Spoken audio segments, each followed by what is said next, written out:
Leçon 32. Idée, erreur et savoir. Kono gakko no setsubi wa hatarashi desu. Setsubi, c'est l'équipement, dans le sens les installations. Ça va en fait désigner les bâtiments et ou les équipements qui sont installés dans un lieu donné, ce qui en français nous donnerait quelque chose comme les installations de cette école sont nouvelles ou alors les équipements de cette école sont neufs. Atarashi, voici son kanji. Alors, on a déjà vu ce mot à plusieurs reprises.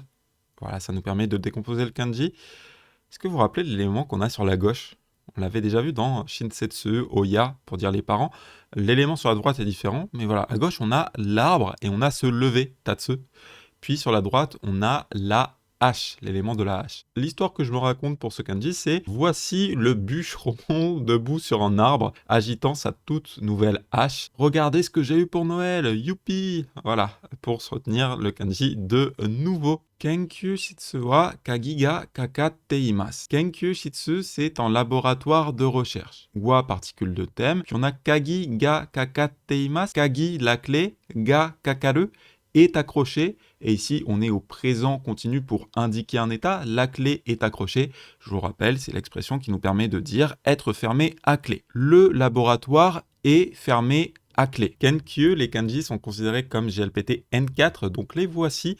À commencer par le premier qui veut dire polir. On commence avec, en fait, sur la gauche, l'élément de la pierre, et sur la droite, c'est un élément qu'on avait déjà vu dans Haku pour ouvrir, qu'on avait appelé ça la lanterne japonaise, alors c'est en sens arbitraire, et l'histoire que je me raconte, c'est que c'est en polissant une pierre que l'on peut obtenir une belle lanterne japonaise. Ce qui est intéressant, c'est que ça veut dire polir, aiguiser, et que du coup, dans le sens des études, Kenkyu, ça serait affiner un petit peu ses connaissances, raffiner ses connaissances dans un domaine. Puis Kyu, voici le kanji, c'est le kanji de la recherche, étudier. On commence en haut avec le trou, et puis en bas c'est 9. Ce qui est intéressant, c'est que ça se prononce Kyu, comme le 9, 9 qui se prononce Kyu. Ici, il nous transmet la lecture, justement, le Kyu. Et en haut, on a le trou, qu'on avait déjà vu dans plusieurs kanji également. Les archéologues creusent beaucoup de trous. Celui-ci en a creusé 9 pour ses recherches. Ce qui nous donne ainsi Kenkyu Shitsu, le Shitsu qu'on avait déjà vu pour dire la pièce de recherche. Nous, on appelle ça directement en français en laboratoire de recherche. Kenkyūjō wa ie no tonari ni aru. Kenkyūjō, ça va être le centre de recherche, laboratoire. Alors, c'est vrai qu'on peut également parler de laboratoire. Quelle est la différence avec Kenkyu Shitsu? Déjà, je vous invite à remarquer que ça partage bien évidemment la même base. Kenkyu, la recherche. Shitsu, c'était une pièce, donc en laboratoire de recherche. Là où Jo, ça va être l'endroit. L'endroit de recherche, c'est pour ça qu'on parle généralement plutôt dans centre de recherche. L'idée, ça va être que c'est quelque chose qui est plus gros. En institut de recherche, en laboratoire, dans le sens où en fait on aurait plusieurs pièces dans un seul et même endroit. Là où Kenkyu Shitsu, c'était vraiment une seule pièce. Kenkyūjō a donc une échelle qui est plus grande, plus structurée. Là où Kenkyu Shitsu, ça va être beaucoup plus petit. Ça peut être soit une salle, soit un petit groupe qui est rattaché directement à un professeur. Ie no tonari, tonari, je vous rappelle, c'est les environs. Donc les environs de la maison, ni aru, se trouve le centre de recherche est à côté de chez moi. Écoutez cet audio. 科学の授業で実験をした。科学の授業で実験をした。 Kagaku, je vous rappelle, c'est les sciences. Jugyo, le cours. Jiken, ça va être une expérience. Les kanji, techniquement, alors le jitsu n'est pas considéré comme JLPT N4, mais il est très utilisé dans cette expression jitsuwa que vous connaissez peut-être, qui veut dire en vrai. Jitsu, c'est la vérité. Et le ken, on l'avait déjà vu dans shiken, pour dire l'examination, un examen. C'est le kanji de la vérification, de l'examen justement. Et du coup, jitsu ken, on fait une liaison, ça devient jiken, et ça veut dire une expérience. On vérifie pour de vrai. Cette phrase nous donnerait donc « On a fait une expérience en cours de sciences ». Shumatsu made ni kenkyu o matomemasu. Matomeru, ça veut dire assembler, conclure. Je vous ai ici laissé dans le vocabulaire le kanji, histoire de dire. En pratique, il est quasiment tout le temps écrit directement en hiragana, parce que comme vous pouvez le voir, il est un petit peu complexe. Mais ça peut arriver dans les livres de tomber dessus, donc je vous l'ai quand même mis là pour référence. Shumatsu madeni, je rappelle, le madeni, made jusqu'à, ni d'ici. Ni la cible, et du coup madeni, ce serait d'ici. Shumatsu madeni, d'ici la fin de semaine. Kenkyu o matomemasu, je vais conclure mes recherches, je vais conclure mes études. kenkyu, je vous rappelle, on vient de le voir, l'étude, la recherche. Matomeru, littéralement, ça signifie assembler, conclure. Mais dans le cadre d'un travail long, ce verbe prend le sens de terminer ou de conclure, dans l'idée qu'en fait, on assemble tout ce qui a été fait jusque-là pour en faire un tout cohérent. Je vais conclure mes recherches d'ici la fin de la semaine.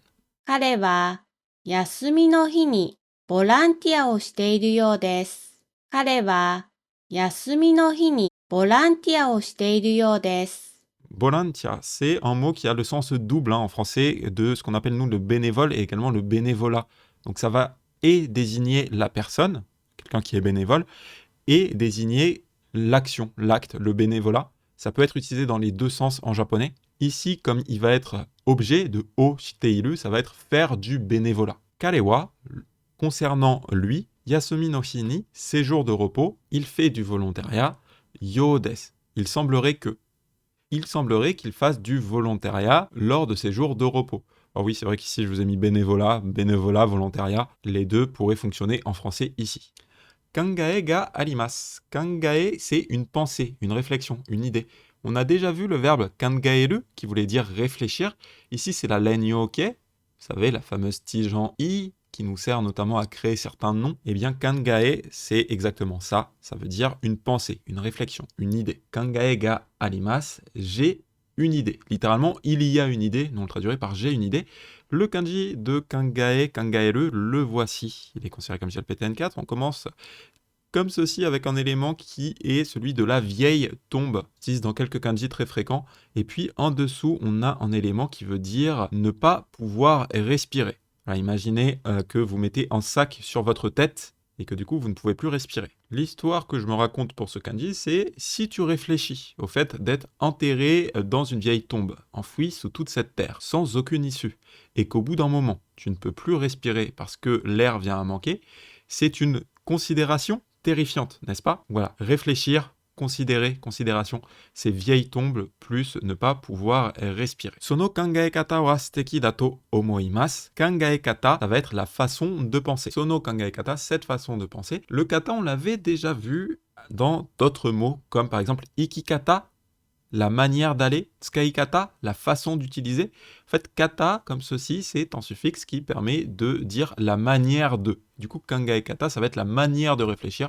On pourrait le traduire par la façon de penser. Concernant cette façon de penser, suteki da, être formidable, to omoimasu, je trouve que cette manière de penser est formidable. Je trouve que cette manière de penser est ravissante. Voilà, le tsukaikata, le ikikata, c'est un suffixe qui est bon à connaître, non pas pour vous amuser vous-même à créer des noms de manière aléatoire, mais pour comprendre en fait tous ces noms qui sont très utilisés en japonais. Ça permet, même si vous ne les avez jamais entendus, de comprendre instantanément ce qui signifie si vous connaissez le verbe et le suffixe kata. Écoutez cet audio. 学校が終わったら塾に行きます。学校が終わったら塾に行きます。 Owattara, on est dans du conditionnel. Je rappelle, owattara, c'est en conditionnel chronologique. On peut le traduire parfois par après. Ici, on pourrait rester sur un quand. Quand l'école se termine, quand l'école se terminera éventuellement. La condition, c'est que l'école se termine. Juku ni ikimasu. Juku, c'est un établissement scolaire privé d'aide à l'étude. Quelque chose qui est très populaire au Japon, où les étudiants vont, après leur école classique, donc après le collège, le lycée, etc., dans un établissement privé qui est dédié pour l'aide aux études. Je pense qu'on n'a pas d'équivalent direct en France, mais ce serait par exemple des cours du soir supplémentaires, voire une sorte de prépa que vous faites pendant que vous allez à l'école. Voilà, je pense qu'on n'a pas d'équivalent direct en France, mais ce serait des cours du soir. Enfin, je pense que ça représente bien ce que c'est. C'est un établissement scolaire privé d'aide à l'étude. C'est donc ça, Juku. Énormément de Japonais y vont depuis très jeune jusqu'à fin du lycée pour beaucoup. C'est un mot, du coup, que vous croiserez quand même assez régulièrement. Quand l'école se termine, j'irai à l'école de soutien. Owaru, son kanji, le voici. On commence sur la gauche avec le fil. Et puis sur la droite, on a le kanji de feuillu, enfin l'élément ici de feuillu, l'hiver. Ce fil est si fin qu'il va geler en hiver et se casser. Ça sera la fin. Ami-san wa ji ga kirei desu. Ji, c'est l'écriture, le caractère écrit individuel. Il faut rappeler de kanji. Kanji, c'était les caractères chinois. Eh bien, c'est ce même ji ici, qui, lorsqu'elle est utilisée seule, peut dire un caractère écrit individuel, mais également être utilisé pour renvoyer à l'écriture, notamment l'écriture manuscrite de quelqu'un. Ici, ça serait le cas. Hein. Ami-san wa jiga kirei desu. Ami a une belle écriture. Littéralement, concernant Ami-san, son écriture est belle. Le kanji de ji, le voici. On commence en haut avec le toit avec une cheminée, et puis en dessous, on a l'enfant ko. Et du coup, l'histoire, ça pourrait être c'est sous un toit avec une cheminée que les enfants apprennent à écrire les caractères comme les kanji. Kabe ni moji ga kaite atta.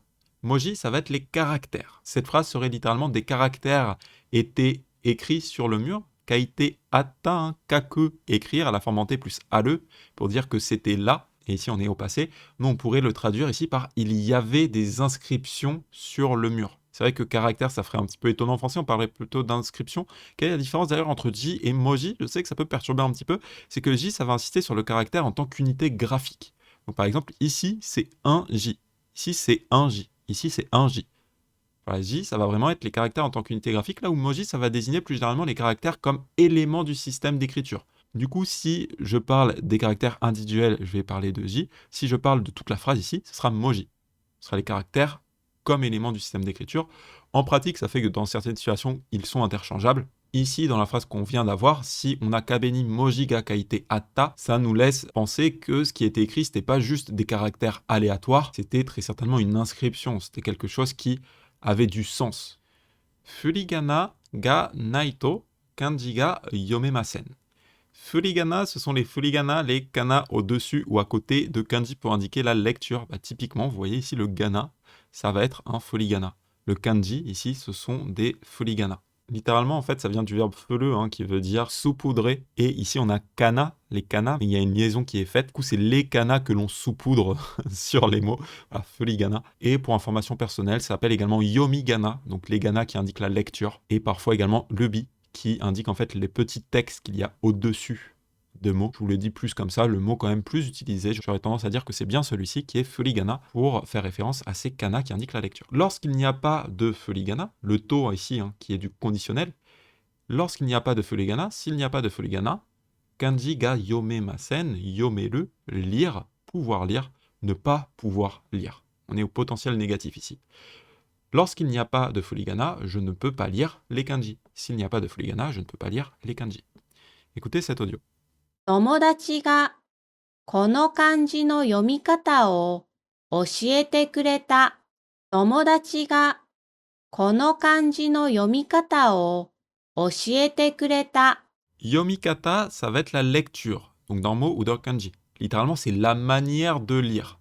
Donc la manière de lire, nous on le traduirait directement par la lecture. Un ami, kono kanji no yomikata, la lecture de ce kanji, oshiete kureta, avoir enseigné et me donner, avoir enseigné pour moi. Donc un ami m'a appris la lecture de ce kanji. D'ailleurs, le kanji ici de oshiere, on l'avait vu dans kyoshitsu pour dire la salle de classe. Voilà, c'est le kanji de enseigner que l'on retrouve du coup dans oshiere. Kono bunpo no setsume ga yoku wakaranai. Bunpo, c'est la grammaire. Donc, kono bunpo, cette grammaire. No setsume, l'explication. L'explication de cette grammaire, yoku wakaranai, je ne comprends pas bien. Je ne comprends pas bien l'explication de cette grammaire. Je rappelle qu'avec wakaru, comprendre, littéralement, c'est plus proche de être compréhensible. C'est pour ça qu'on passe par la particule de sujet ga. On dit bien ga wakaranai. N'est pas compréhensible. Donc littéralement, ça serait l'explication de cette grammaire n'est pas bien compréhensible, que nous on traduit en français naturel par je ne comprends pas bien l'explication de cette grammaire. Sous-entendu, pour moi, l'explication de cette grammaire n'est pas bien compréhensible. Et petit bonus, wakaranai à l'oral, ça sera souvent contracté en wakannai. Je vous le glisse parce que vous l'entendrez tout le temps. Tendez l'oreille si vous regardez des animés ou écoutez du japonais naturel. C'est vraiment une contraction qui est tout le temps faite. Les sons en la, lilu, lelo, en japonais oral sont très souvent contractés en n, comme ceci. Donc wakannai, ça a le même sens, hein. Wakaranai, ne pas comprendre. Nihongo dake de kaiwa shite mimashou. Kaiwa, c'est une conversation. On peut dire kaiwa seul pour dire converser. Alors les kanji, d'ailleurs, est-ce que vous les reconnaissez? On a kai, la réunion qu'on avait dans AE, puis on a celui de hanashi ou de denwa. Hein. On l'avait déjà vu dans sa lecture wa pour dire parler. Donc se réunir et parler, c'est une conversation. Kaiwa seul, ça serait converser. Shite mimasho, c'est shite miru. Je rappelle, hein, la forme en te miru, essayez de. Et ici au volitif. Essayons de converser. Puis on a nihongo dake. Dake, je rappelle, c'est que, uniquement. Des, au moyen de. Essayons de converser uniquement en japonais. Anata no hatsuon wa totemo kirei desu. Hatsuon, c'est la prononciation. Ce qui est intéressant, c'est de remarquer les kanji. Alors, hatsu, ici, c'est un kanji qui veut dire émettre quelque chose. On commence en haut avec un élément que l'on appelle la tente, de par sa forme. C'est un sens qui est plutôt arbitraire, puisque littéralement, c'est le radical du pas, qui signifie le pas quand vous marchez, ou d'ailleurs, il signifie également les jambes. Pour éviter de le confondre avec d'autres éléments qui ont également ce sens de pas ou de jambes, on peut s'y référer à la tente avec des points, la tente à points. Voilà, imaginez une tente comme ceci, hein, au niveau de la forme, ça ressemble pas mal. Pour les histoires, ça marche généralement très bien. Ensuite, on a deux ici, puis on a les jambes, justement. Voilà un autre élément qui renvoie aux jambes, et généralement, lui, on garde son sens de jambes pour créer des histoires. Ça nous donnerait donc: tu es en train d'escalader le mont Everest. Une violente tempête de neige fait rage dehors. Il fait froid, un froid glacial. Tu es assis dans ta tente, recroquevillé, en boule, serrant tes jambes avec tes deux mains. L'air glacé traverse les parois de la tente, ton corps tremble et tu émets soudain un gémissement sonore. Tu vas mourir de froid ici, tu le sens, tu le sais. Voilà, imaginez-vous vraiment émettre un gémissement. C'est le kanji qui veut dire émettre. Et du coup, avec le on, qui veut dire le son, ça on l'avait déjà vu dans Ongaku par exemple, la musique. Hatsu on, c'est émettre en son, et ça veut donc dire la prononciation. Anata no hatsu on, ta prononciation, totemo kirei desu, est vraiment belle. Alors c'est vrai qu'on parle d'une belle prononciation en japonais. En français, on dirait peut-être une prononciation qui est claire. C'est vrai que kirei, ça a également ce sens d'être net, d'être propre, d'être clair. Du coup, en français naturel, on dirait peut-être ta prononciation est vraiment claire. Sonoji no kakikata wa machigatte imasu yo. Machigau, ça veut dire être faux, se tromper. Cette phrase nous donnerait donc: ce n'est pas la bonne façon d'écrire ce caractère. Kakikata, la manière d'écrire, sonoji no, la manière d'écrire de ce caractère, on dirait directement la façon d'écrire ce caractère. Wa, thème, machigatte imasu, être faux, se tromper. Alors, on avait déjà vu machiga eru. C'est quoi la différence? C'est que machiga eru est forcément transitif. Donc, machiga eru prend forcément un objet. Il peut être sous-entendu, mais il est quand même là. C'est-à-dire qu'il y a un objet. Machiga-e, son sens premier est intransitif. Ça veut dire, ici on a tadashikonai, ça veut dire que c'est faux. C'est un verbe qui est jidoshi, ça veut dire intransitif. Par extension, à l'heure actuelle, il a également un sens de tadoshi, qui veut dire transitif. Et en fait, quand vous ouvrez un dictionnaire, on dit que machiga-e, ça peut vouloir dire directement machiga-eru. Donc machiga-e va pouvoir s'utiliser dans les deux cas. On pourrait donc dire sore wa machigatteiru, pour dire concernant ceci, c'est faux. Anata wa machigatteiru, te concernant, tu te trompes. Te concernant, ça serait pas tu es faux, mais bien tu te trompes. Donc machiga-e a le double sens de se tromper et de être faux. Ainsi, on pourrait dire ji o machigatte shimatta, je me suis trompé de caractère. Ici, on pourrait presque dire je me suis trompé dans le caractère, j'ai fait une erreur sur le caractère. Et également ji o machigaete shimatta. On pourrait utiliser machigaeru parce que machigaeru s'utilise comme ceci avec un objet. Dans cette situation, les deux sont possibles, les deux sont naturels et s'entendront en japonais. Les puristes diront peut-être que cette version est en poil plus correcte parce que historiquement, effectivement, machigaeru est la version transitive. À l'heure actuelle, vous verrez beaucoup les deux. Pas besoin de vous prendre la tête avec ça, retenez-le, observez-le dans votre immersion, que machigaeru c'est forcément transitif et que machigae a le double sens de être faux et de se tromper sur quelque chose. Ainsi, cette phrase « Sonoji no kakikata wa machigatte imasu yo » serait « ce n'est pas la bonne façon d'écrire ce caractère ». Machigai o naoshite kudasai. Du verbe machigae que l'on vient de voir découle le nom machigai, c'est la laine yoke, encore elle, qui nous sert à créer un nom. Voilà, on passe de machiga-e à machiga-i, et ça veut dire une erreur. Naosu, je vous rappelle, c'est réparer, corriger. Donc ici, machigai o naoshite kudasai, veuillez corriger l'erreur. On va terminer la leçon avec des petits calculs, c'est du vocabulaire qui est bon à connaître, ça permet de réviser également un petit peu les chiffres. Je ni nijugo o tasu to sanjugo ni narimasu. Tasu, ça veut dire ajouter. Lorsque l'on ajoute quelque chose, on l'ajoute à une cible. Donc ici, ça serait à 10, on ajoute 25. 25 qui va être l'objet. Donc on ajoute 25 à 10 et on a le taux lorsque. Lorsque l'on ajoute 25 à 10, sanjugo ni narimasu, cela devient 35. Lorsque l'on ajoute 25 à 10, cela donne 35. 10 kara 1 o hiku to 9 ni naru. Hiku, ça veut dire soustraire. On indique de quoi est-ce que l'on soustrait quelque chose avec kara, la particule d'origine. Lorsque l'on soustrait ichi, lorsque l'on soustrait 1 à 10, cela devient 9. En soustrayant 1 à 10, on obtient 9. Écoutez ce petit calcul. 4×2 は8だ。4×2 は8だ。 4 multiplié par 2 font 8. Jusqu'à présent, on avait vu des formulations un petit peu plus verbueuses pour les calculs. Ça, c'est la formation un petit peu directe, qu'on pourrait même traduire en français par 4 fois 2 égale 8. 4 multiplié par 2, wa, particule de thème, hachida, c'est 8. 4 multiplié par 2, c'est 8. Ce que nous, on pourrait traduire en français plus naturel par 4 multiplié par 2 égale 8. Roku waru ni wa 3 desu. 6 divisé par 2 égale 3. Et la dernière phrase de notre leçon, machigai ga nai ka tashikameta houga ii yo. Tashikameru, ça veut dire vérifier, s'assurer de quelque chose. Et ici, qu'est-ce que l'on va vérifier?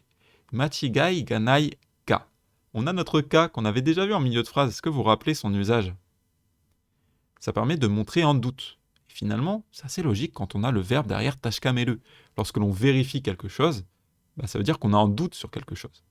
Et ici, c'est quoi le doute? Machigai ga nai ka. Machigai, une erreur, ga nai, ne pas avoir. Du coup, ici, ça serait vérifier s'il n'y a pas d'erreur. Le ne pas y avoir d'erreur est en doute. Et on a ensuite la construction au passé plus houga ii pour donner un conseil. Tu ferais mieux de vérifier s'il n'y a pas d'erreur. C'était la leçon 32. On a vu beaucoup de vocabulaire. Je sais que c'est le genre de leçon qui peut être un petit peu intimidante parce qu'on a la sensation que c'est un petit peu du par cœur. Et pour être honnête, c'est en grande partie le cas. C'est le genre de leçon, je vous invite à les écouter une fois, vous assurer que vous avez bien compris la logique de toutes les phrases et ne pas trop vous prendre la tête sur le vocabulaire. Passez par Anki pour le mémoriser de manière naturelle avec les répétitions et avec le temps. N'attendez pas de maîtriser tout le vocabulaire avant de passer à la leçon suivante. Le vocabulaire, ça demande du temps et de la répétition. Anki va beaucoup vous aider. L'autre gros facteur qui va vous aider, c'est d'en fait vous exposer à du japonais, faire de l'immersion, et puis recroiser tous les mots qu'on a présentés aujourd'hui dans différents contextes. On a également vu pas mal de kanji. Pareil, je vous invite à essayer de les apprendre, notamment ceux qui sont GLPTN4. Vous pouvez en dessiner quelques-uns à la main si ça vous aide, à les décomposer, à essayer de repérer dans quel mot est-ce qu'ils se trouvent. N'oubliez pas que vous avez un cours dédié au kanji avec pas mal de ressources pour vous aider si c'est un élément qui vous pose problème. C'est le genre de leçons comme ceci qui peuvent sembler un petit peu et à la fois très remplis et à la fois vides parce qu'on voit que des kanji et du vocabulaire, mais c'est également indispensable. Au bout d'un moment, même si vous maîtrisez toute la grammaire du monde mais que vous n'avez pas le vocabulaire, vous ne pourrez pas comprendre le japonais que vous croisez. Il est donc important de temps en temps comme ceci d'essayer d'élargir son vocabulaire. C'était la leçon 32.